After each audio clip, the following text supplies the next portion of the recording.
आज का टॉपिक है हमारा फ्रैक्शन। तो फ्रैक्शन कई लोग जानते हैं, लेकिन इसे डिटेल में नहीं जानते हैं। इसलिए आज मैं ये टॉपिक लेकर आया हूँ, जिसमें मैं डिटेल में फ्रैक्शन बताऊँगा। तो पहले फ्रैक्शन क्या होता है वो जान लेते हैं हम।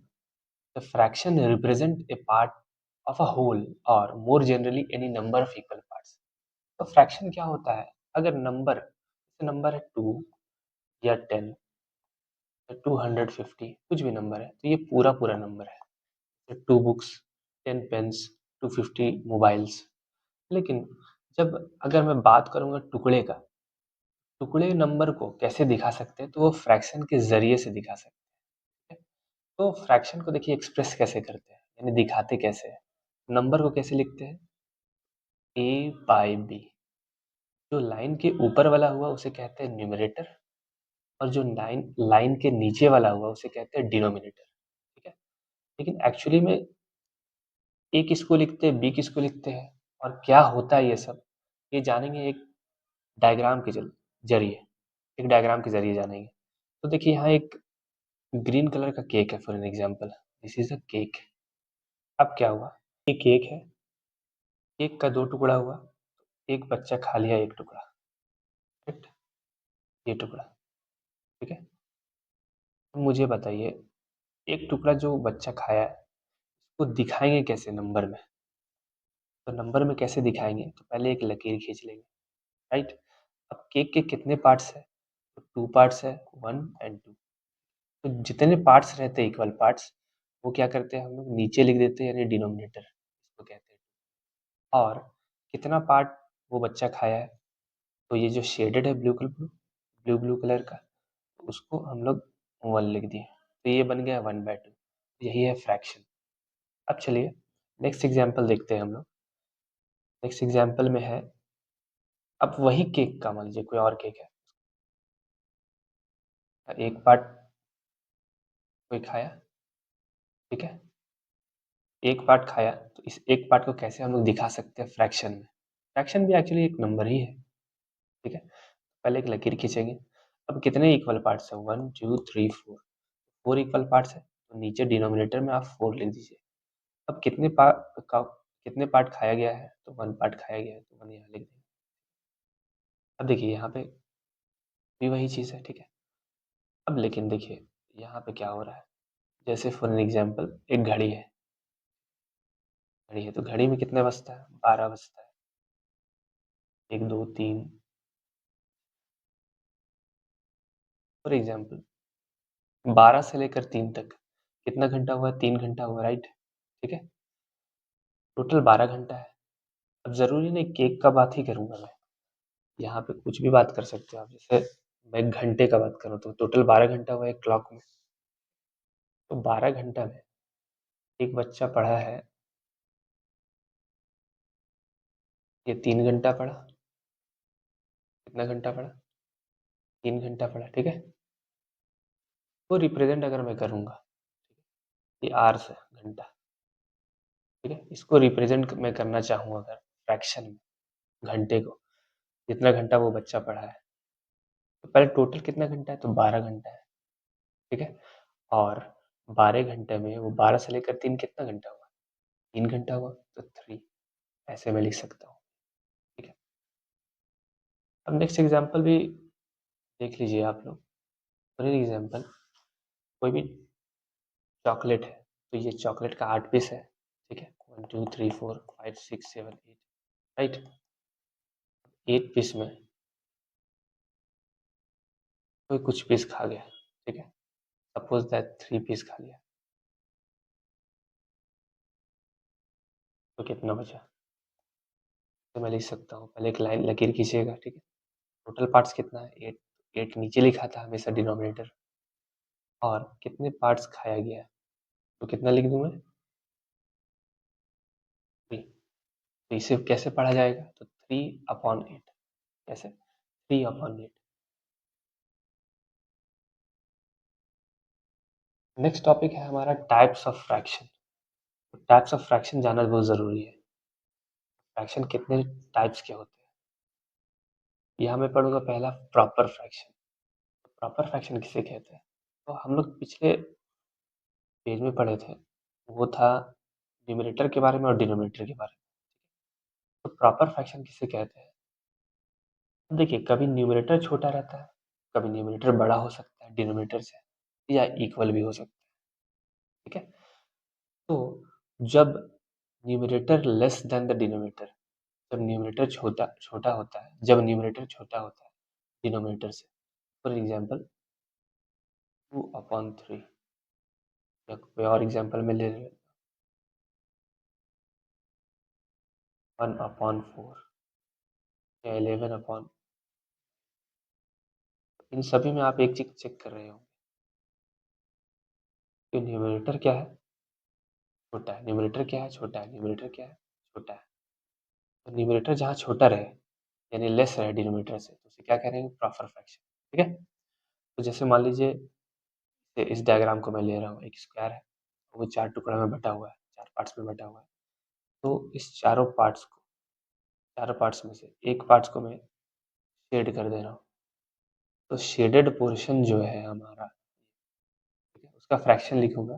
कैसे लिखूंगा? तो देखिए 1/4 जो है वही होगा इसका शेडेड पोर्शन फ्रैक्शन, क्योंकि 1 पार्ट शेडेड है तो ऊपर लिखेंगे। ठीक है, टोटल पार्ट जितना है उसको नीचे लिखेंगे। राइट, अब नेक्स्ट टॉपिक है हमारा इम्प्रॉपर फ्रैक्शन। प्रॉपर फ्रैक्शन क्या है?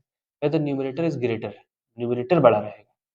ठीक है, न्यूमरेटर बड़ा रहेगा डिनोमिनेटर से।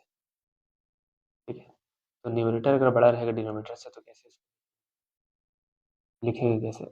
या इक्वल भी रह सकता है, दोनों कारण, दोनों चीज़ है। तो 12/, अगर मैं 6 लिख दूँ तो इसमें क्या है? न्यूमरेटर बड़ा है। फिर नेक्स्ट एग्जांपल क्या है? 7/, में भी न्यूमरेटर बड़ा है। तो ये सब क्या कहलाए? ये सब इम्प्रॉपर फ्रैक्शन कहलाए। तो देखिए, अगर मैं कोई एग्जांपल लेता हूँ, फॉर एग्जांपल ये ये कितना पार्ट्स है? 1 2 3 4। ठीक है, अब बताइए, एक एग्जांपल में ले रहा हूँ 5/, ठीक है, तो 5/4, तो इसमें कितना पार्ट्स है? 4 पार्ट, जो कि है 1 2 3 4। ठीक है, अब 4 पार्ट्स में आप 5 पार्ट्स को शेड करिए। कैसे करिएगा? तो 1 पार्ट को शेड कर दिए, 2 पार्ट को शेड कर दिए, 3 4, लेकिन 5 पार्ट्स कहाँ गया? गायब। तो ये क्या है? ये फिट नहीं बैठ रहा है। जब फिट नहीं बैठता है तो इसी को तो बोलते हैं इम्प्रॉपर, प्रॉपर का उल्टा। प्रॉपर नहीं है, सही ढंग से नहीं है। सीखने के लिए क्या करना पड़ता है? इसको चेंज करना पड़ता है एक्चुअली, इम्प्रॉपर को मिक्स फ्रैक्शन में। तो मिक्स फ्रैक्शन क्या होता है वो देखेंगे हम लोग। तो एक combination of a whole number and a proper fraction, इसे कहते हैं मिक्स फ्रैक्शन। जैसे यही एग्जांपल मैं ले रहा हूँ, अगर 5/4, ठीक है, अगर मैं तो इस तरीके से लिख दूँ,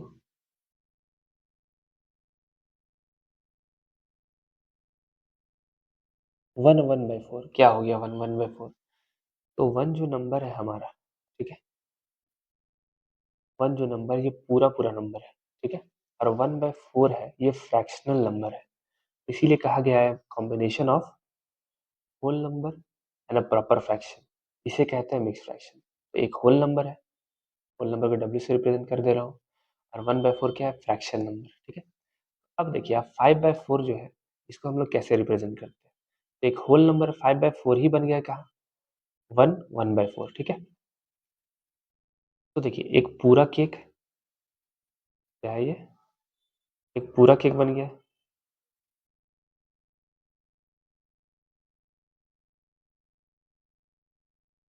एक पूरा केक है ये ये देखिए होल नंबर है ये, और एक 4 टुकड़ा का एक टुकड़ा, 4 पार्ट का एक पार्ट, कोई भी एक पार्ट, तो ये बन गया ना मिक्स फ्रैक्शन। ठीक है,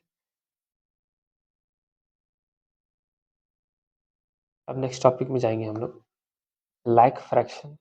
लाइक फ्रैक्शन किसे कहते हैं? लाइक फ्रैक्शन क्या होता है? ये कोई एक फ्रैक्शन के बारे में नहीं बात किया गया, ये एक से ज्यादा फ्रैक्शन के बारे में बात की, इसीलिए फ्रैक्शंस लिखा गया है। देखिए fractions that have same denominator, जिन फ्रैक्शंस का सेम डिनोमिनेटर रहेगा उसे लैग फ्रैक्शन कहेंगे। जैसे 2/5, 3/5 या 11/5, देखिए डिनोमिनेटर सेम है, 5 है, 5 5। फॉर एग्जाम्पल मैं ले रहा हूँ, ठीक है, 13/2, 16/2, 11/2, ठीक है। तो देखिए यहाँ भी 2, यहाँ भी 2, यहाँ भी 2, डिनोमिनेटर सेम रहना चाहिए, न्यूमरेटर से मतलब हम लोगों को नहीं है, ठीक है। अनलाइक फ्रैक्शन क्या हो गया, fraction that have different denominators, denominator क्या रहेंगे, डिफरेंट रहेंगे। चलिए देखते हैं डिनोमिनेटर कैसे डिफरेंट रहेंगे। तो 2/5, 17/9, ठीक है, 14/12, देखिए डिनोमिनेटर सब अलग अलग है। नेक्स्ट और एक एग्जांपल देख ले रहा हूँ। तो जरूरी नहीं है कि यहाँ तीन ही फ्रैक्शन रहे, दो फ्रैक्शन भी हो सकता है, ठीक है। बस आपको देखना है डिनोमिनेटर अलग होना चाहिए, डिनोमिनेटर अलग है, ये 9 है, ये 19 है, ये अनलाइक फ्रैक्शन कहलाता है। अब नेक्स्ट टॉपिक है हमारा इक्विवेलेंट फ्रैक्शन। क्या होता है इक्विवेलेंट फ्रैक्शन? इक्विवेलेंट फ्रैक्शन क्या होता है? Fraction that represent the same value, ये वैल्यू सेम रहेगा, और proportion of the whole even though they have different numerators and denominators। ये बड़ा ये आसान है, देखिए मैं बता रहा हूँ, एग्जाम्पल से ज़्यादा अच्छे समझ में आएगी। 1/2, ठीक है, 1/2 एक फ्रैक्शन है, ठीक है, 1/2 मतलब हुआ 2 पार्ट का 1 पार्ट, ठीक है। तो देखिए यहाँ मैं एग्जाम्पल देके बताऊंगा। फॉर एग्जाम्पल एक केक है, ये केक ब्लू कलर का जो डब्बा है रेक्टेंगुलर केक है, तो अगर इसका 1/2 पार्ट में करूँगा तो लगभग बीच यहाँ आसपास होगा, ठीक है। 1/2 दो पार्ट हो गया, और दो पार्ट में कितना पार्ट को मैं वन पार्ट को शेड कर दे रहा हूँ, या केक है तो खा ले रहा हूँ,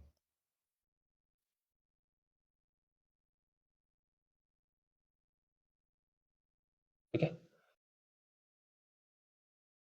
नेक्स्ट केक के पास आएंगे हम, तो यहाँ पे क्या हो गया, 2/4 जो फ्रैक्शन है, ठीक है, वो फ्रैक्शन को कैसे दिखा सकते हैं इसमें, इक्वल पार्ट, चार इक्वल पार्ट में डिवाइड करें, क्योंकि डिनोमिनेटर क्या है, 4 है डिनोमिनेटर। अब 4 पार्ट्स में 2 पार्ट्स केक खा लिया गया, 2 पार्ट्स, एक ये पार्ट खा ले रहा हूँ, 2 पार्ट खा लिया गया, ठीक है, 2 पार्ट खा लिया गया। अब नेक्स्ट और दिखा रहा हूँ मैं और फ्रैक्शन लिखकर, ये 3/6 है, 3/6 है मतलब डिनोमिनेटर 6 है, यानी 6 इक्वल पार्ट्स में डिवाइड होगा। कैसे डिवाइड होगा, तो डिवाइड करते हैं,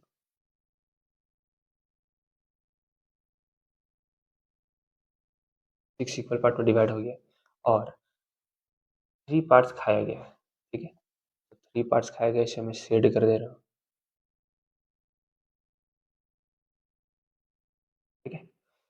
अब एक चीज़ देखिए, चाहे ये फर्स्ट वाला केक हो या सेकंड वाला या थर्ड वाला, खाया उतना ही गया है, आधा ही पार्ट खाया गया, देखिए, है ना। चाहे 1/2 हो, 2/4 हो या 3/6 हो, तो एक्चुअली नंबर न्यूमरेटर और डिनोमिनेटर अलग है। देखिए यहाँ पे न्यूमरेटर और डिनोमिनेटर अलग है, लेकिन क्या हो रहा है, पार्ट्स तो उतना ही है ना, जो नंबर्स उतना ही है ना, ठीक है। तो कैसे ये आता है, जैसे 1/2 है, 1/2 का हम लोगों को निकालना होगा इक्विवेलेंट फ्रैक्शन, तो कैसे करेंगे, तो क्या करिए 1/2 को ऊपर नीचे किसी से मल्टीप्लाई कर लीजिए, मल्टीप्लाई करना होगा सेम ही नंबर से करिए, 2/2, ऊपर नीचे दोनों मल्टीप्लाई किए 2 से, ठीक है। तो 1 2 से कितना हो गया 2, 4, 2/4 आया ये। फिर नेक्स्ट मान लीजिए 1/2 को क्या किया, 3 से ऊपर नीचे मल्टीप्लाई, 3/6, देखिए 3/6 यहाँ है, तो इसे कहते हैं इक्विवेलेंट फ्रैक्शन। अब आते हैं क्वेश्चंस पर। तो क्वेश्चन नंबर 1 क्या बोल रहा है, write 4 fraction equivalent to each of the following. तो 4 फ्रैक्शन लिखना है, लेकिन इक्विवेलेंट लिखना है इसका। तो 1/3 पहला नंबर है, इक्विवेलेंट लिखने के लिए क्या करते हैं, पहले काम क्या करिएगा, ऊपर नीचे 2 से मल्टीप्लाई। तो ऊपर ऊपर मल्टीप्लाई होता है, 1 इंटू 2 कितना होगा, नीचे नीचे मल्टीप्लाई होता है, 3 इंटू 2 कितना हो गया, 6। पहला इक्विवेलेंट फ्रैक्शन मिल गया। फिर क्या है, 1/3 ही लीजिए और ऊपर नीचे 2 से मल्टीप्लाई किए थे, अगले बार 3 से मल्टीप्लाई करेंगे, ऊपर नीचे दोनों। तो 1 इंटू 3 कितना हो गया, 3, और 3 इंटू 3 कितना हो गया। नेक्स्ट क्या करना है, क्योंकि 4 लेना है, 2 हो गया कंप्लीट हम लोगों का। तो 1 इंटू 3, अब 4 से ऊपर नीचे मल्टीप्लाई कर दीजिए, कितना आया, 4 डिवाइडेड बाई 12। नेक्स्ट क्या है, 1/3 लीजिए, ये मल्टीप्लाई कर लीजिए ऊपर नीचे 5 से। 1 इंटू 5 कितना हो गया, 5, और 3 इंटू 5 कितना हो गया, 15। तो ये सारे जितने भी है इक्विवेलेंट फ्रैक्शन इसके हो गए 1/3 के। नेक्स्ट क्वेश्चन है नंबर बी, 4/5। तो इसका भी उसी तरह करेंगे, 4/5 पहले 2 से मल्टीप्लाई करेंगे, क्योंकि 1 से मल्टीप्लाई अगर मैं करूँगा तो वही नंबर आएगा। 4 टू जा कितना होता है, 8 डिवाइड बाई 10। फिर क्या करूँगा, 3 से मल्टीप्लाई में कर लेता हूँ, ना आएगा 12/15। क्या करेंगे, 4 से मल्टीप्लाई करेंगे। आप चाहे तो बड़ा नंबर भी ले सकते हैं, बड़ा नंबर लीजिएगा तो बड़ा मल्टीप्लिकेशन आ जाएगा, 16/20। क्या करिए, 5 से मल्टीप्लाई कर लीजिए, 4 इंटू 5 कितना हो गया, 20, या 5 5 जा 25। नेक्स्ट क्वेश्चन है हमारा 1/6। तो 1/6 कैसे करेंगे, 2 से मल्टीप्लाई कर देते हैं ऊपर नीचे दोनों, क्योंकि मैथ्स में भेदभाव नहीं होता। 1 इंटू 2 करेंगे तो कितना होगा, 2 करेंगे तो कितना होगा, 12। फिर 1/6 को मल्टीप्लाई में करूँगा और नीचे 3 से, ऑन 18। 1/6 को मल्टीप्लाई में करूँगा 4/4 से, ऊपर ऊपर मल्टीप्लाई में किया तो 4 आया, नीचे फिर 1/6 को मैं मल्टीप्लाई करूँगा ऊपर नीचे 5 से, आएगा 5/30। देखिए 2/12, 3/18, 4/24, 5/30, ये सभी इक्विवेलेंट फ्रैक्शन है 1/6 के। इक्विवेलेंट फ्रैक्शन को ऐसे भी लिख सकते हैं, देखिए ये लिखना सीखना जरूरी है। 1/6 था ना, इक्वल करके पहला कितना आया, 2/12। फिर नेक्स्ट क्या आया, 3/18। नेक्स्ट क्या आया, 4/24। नेक्स्ट क्या आया, 5/30। तो लास्ट में इस तरीके से कैसे दिखाइएगा। उसी तरह ये सब नंबर जो है इन सभी को भी लिख सकते हैं, 4/5, पहला नंबर जो आया इक्विवेलेंट फ्रैक्शन 8/10। फिर क्या है, 12/15, 16/20, ये इक्वल है किसके, 20/25। फिर इन सभी को भी लिख सकता हूँ मैं, तो 1/3 को 2/6, 3/9, 4/12 बराबर 5/।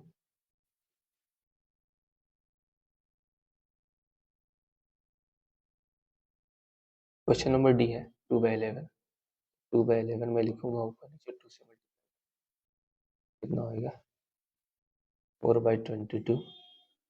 और 2/11 को मैं अगले बार 3 से मल्टीप्लाई करूंगा, 3 जा 6 और 11 3 जा 33। 2/11 को मैं ऊपर नीचे अब 4 से मल्टीप्लाई करूँगा, 2 4 जा 8 होगा और 11 4 जा 44। आपको टेबल का काम है और कुछ नहीं। उसी तरह 4/15 है, पहले 2 से ऊपर नीचे मल्टीप्लाई कर देता हूँ, कितना हो गया, 8/30। फिर 4/15 है, ऊपर नीचे में 3 से मल्टीप्लाई कर रहा हूँ, तो 12/45 आ रहा, 15 3 जा 45। 4/15 को मैं ऊपर नीचे 4 से मल्टीप्लाई कर रहा हूँ, तो कितना होगा, 16/60। 15 4 जा 60। फिर 4/15 को मैं 5 से ऊपर नीचे मल्टीप्लाई कर रहा हूँ, और 5 जा 20, 75। देखिए अब 2/11 जो हो गया, इसका निकल गया इक्विवेलेंट फ्रैक्शन। एक नहीं लिखा हूँ मैं, 2/11 को यहाँ लिख देता हूँ। 2/11 को ऊपर नीचे 5 से मल्टीप्लाई, 10/55। कैसे लिख सकता हूँ, 1 2 3 निकल गया इक्विवेलेंट फ्रैक्शन।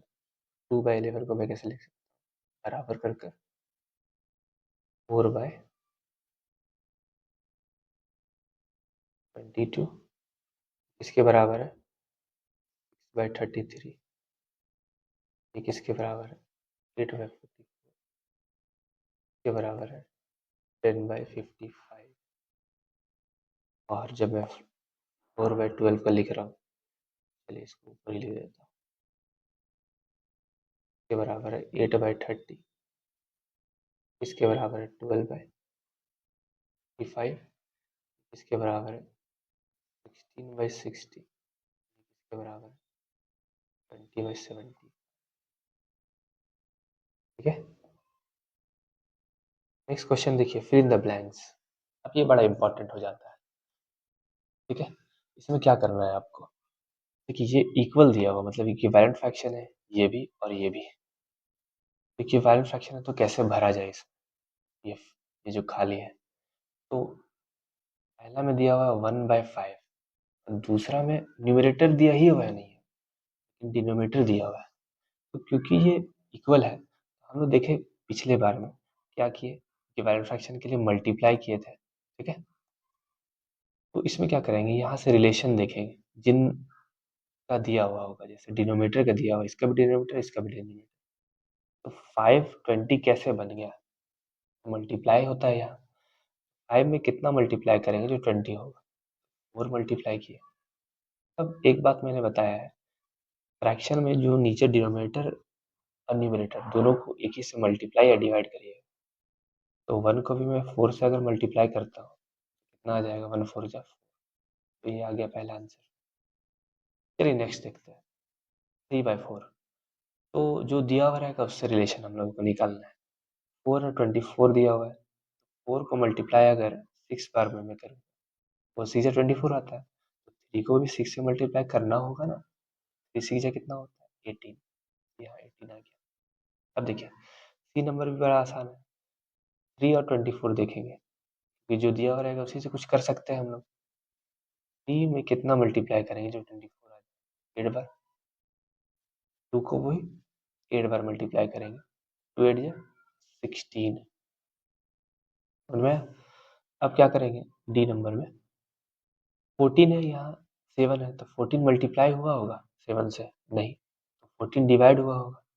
लेकिन इस तरह नहीं देखेंगे, जहाँ दिया हुआ रहेगा बेसिकली ज़्यादातर के वहीं से हम लोग काम करेंगे।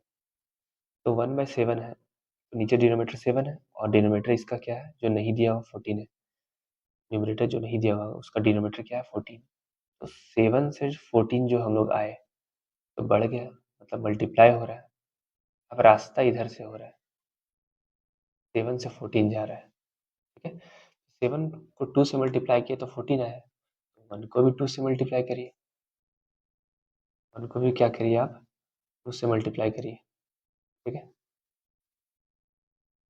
तो 1 को भी 2 से मल्टीप्लाई करिए तो 2 आएगा, 2/14 का फ्रैक्शन आ गया। ई नंबर देखेंगे, एक ब्रैकेट क्या है यहाँ पे, और एक डब्बा जो है, ये बॉक्स जो है वो अनफिल है, इसको फिल करना होगा।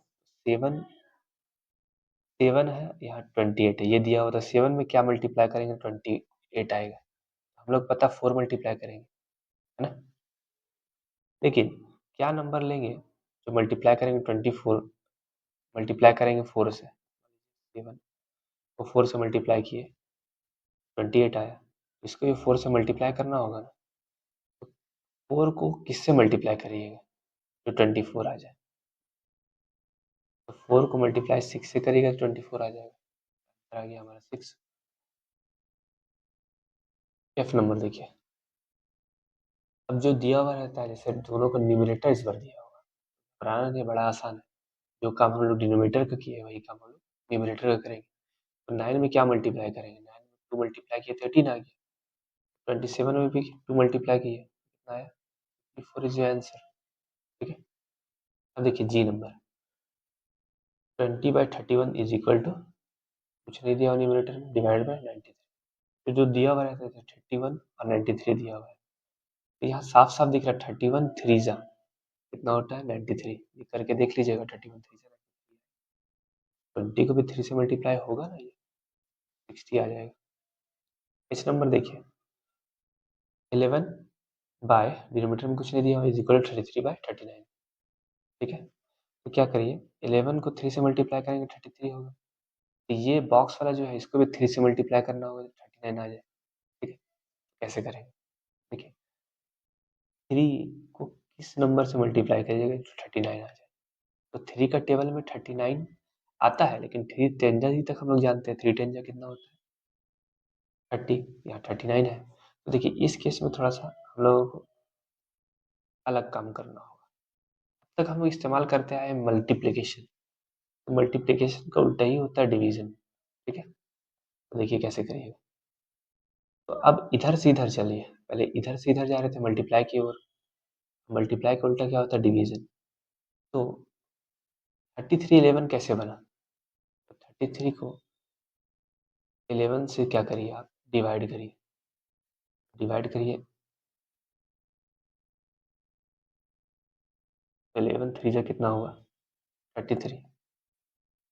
ठीक है, तो यानी 3 बार डिवाइड हुआ, 33 क्या हो गया, 33 को मैं डिवाइड कर दे रहा हूँ 3 से, तब आ गया ये 11, आया ना यहाँ आंसर।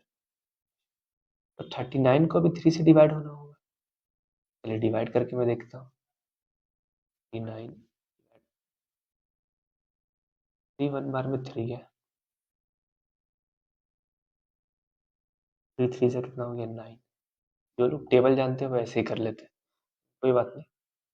13 आ गया आंसर हमारा। समझ। अब नेक्स्ट क्वेश्चन, क्वेश्चन नंबर आई है, वो करेंगे हम लोग। क्वेश्चन नंबर आई देखिए, यहाँ 48 कैसे बन गया, तो जरूर डिवाइड हुआ होगा, है ना। या इस तरीके से भी कर सकते हैं, 840 कैसे बन गया, 840 कैसे बन गया, मल्टीप्लाई किए 5 से, 8 को 5 से मल्टीप्लाई किए तो 40 हो गया, क्योंकि 8 5 जा 40 होता है। 7 को भी 5 से मल्टीप्लाई करना होगा, तो कितना आएगा, 7 5 जा 35। बट टेबल का एक बहुत इंपॉर्टेंस है, टेबल आप लोग याद रखिए एटलीस्ट 16 17 तक। जे नंबर देखिए, 11/15 है, 11 मल्टीप्लाई हुआ होगा 4 से, तब ना 44 आया, तो नीचे भी वही उसी से मल्टीप्लाई करना होगा, 15 4 जा 60। तो ये हमारा कंप्लीट हो गया फिल इन द ब्लैंक्स वाला इक्विवेलेंट फ्रैक्शन वाला टॉपिक। सॉरी अभी और बाकी है। ये नंबर देखिए, 35 और 7 है,